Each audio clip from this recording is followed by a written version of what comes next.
ଶ୍ରାବଣ ମାସର ତୃତୀୟ ସୋମବାରରେ ଭୋଲବମ୍ ଯାଇ ଢେଙ୍କାନାଳରେ ଅବସ୍ଥିତ କପିଳାସରେ ଲିଙ୍ଗରେ ଶିବଙ୍କ ଲିଙ୍ଗରେ ପାଣି ଢାଳିଛନ୍ତି ଅଲିଉଡ଼ର ଓଡ଼ିଆ ସିରିଏଲ୍ ଜଗତର ଲୋକପ୍ରିୟ ହିରୋ ରାମ।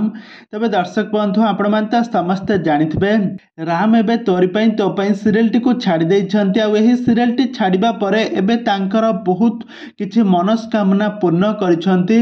ତେବେ ଦର୍ଶକ ବନ୍ଧୁ ରାମ କେମିତି ଏବେ ଅଛନ୍ତି ଆଉ ସେ କେମିତି କାଉଡ଼ିଆରେ ପାଣି ଢାଳିଲେ କପିଳାସରେ ନେଇକି ଏ ସମ୍ପର୍କରେ ସବୁକିଛି ଜାଣିବା ପାଇଁ ହେଲେ ଭିଡ଼ିଓଟିକୁ ପୁରା ଶେଷ ପର୍ଯ୍ୟନ୍ତ ଦେଖନ୍ତୁ। ଆଉ ଏହା ପୂର୍ବରୁ ଯଦି ଆପଣମାନେ ଆମ ଚ୍ୟାନେଲକୁ ସବସ୍କ୍ରାଇବ୍ କରିନାହାନ୍ତି ତାହେଲେ ସବସ୍କ୍ରାଇବ୍ କରି ପାଖରେ ଥିବା ବେଲ୍ ଆଇକନକୁ ଦବାଇ ଦିଅନ୍ତୁ। ଦର୍ଶକ ବନ୍ଧୁ ଆପଣମାନେ ତ ସମସ୍ତେ ଜାଣିଥିବେ ଆଉ ରାମକୁ ତ ବେଶ ଭଲ ଭାବରେ ଜାଣିଥିବେ। ରାମଙ୍କର ପ୍ରକୃତ ନାମ ହେଉଛି ସାଗର ମହାନ୍ତି। ତ ସାଗର ମହାନ୍ତି ଗତ ଦିନମାନଙ୍କରେ ତୋରି ପାଇଁ ତୋ ପାଇଁ ସିରିଏଲରେ ବହୁତ ସୁନ୍ଦର ଅଭିନୟ କରି ରାମ କ୍ୟାରେକ୍ଟରରେ ଜବରଦସ୍ତ ଆକ୍ଟିଂ କରି ଦର୍ଶକମାନଙ୍କ ମନକୁ ଜିତିବାରେ ସଫଳ ହୋଇଥିଲେ।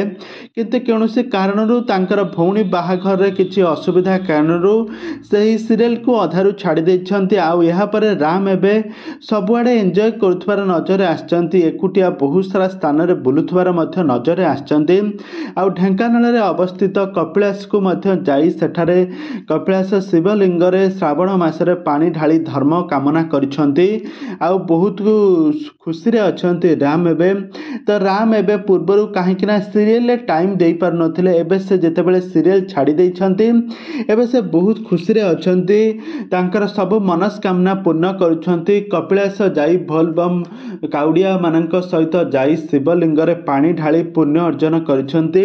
ଶ୍ରାବଣ ମାସରେ ଏମିତି ଶିବଙ୍କ ଉପରେ ପାଣି ଢାଳିବା ପାଇଁ ତାଙ୍କର ପୂର୍ବରୁ ବହୁତ ଆଶା ଥିଲା, କିନ୍ତୁ ପୂର୍ବରୁ ସେ ଏହି କାମ କରିପାରିନଥିଲେ। ସବୁବେଳେ ସେ ବ୍ୟସ୍ତବହୁଳତା ଭିତରେ ଏ ଶିବଙ୍କ ଉପରେ ପାଣି ଢାଳି ପାରିନଥିଲେ। କିନ୍ତୁ ତୃତୀୟ ସୋମବାରରେ ଶିବଙ୍କ ଉପରେ ନିଜର ମନସ୍କାମନା ପୂର୍ଣ୍ଣ କରିଛନ୍ତି ଶ୍ରାବଣ ମାସରେ ପାଣି ଢାଳି। ତେବେ ଦର୍ଶକ ବନ୍ଧୁ ଆପଣମାନଙ୍କୁ ତୋରି ପାଇଁ ତୋ ପାଇଁ ସିରିଏଲରେ ରାମଙ୍କ ଆକ୍ଟିଂ ଆପଣମାନଙ୍କୁ କେମିତି ଲାଗେ ଆମକୁ ନିହାତି ଭାବରେ କମେଣ୍ଟ ବକ୍ସରେ କମେଣ୍ଟ କରନ୍ତୁ।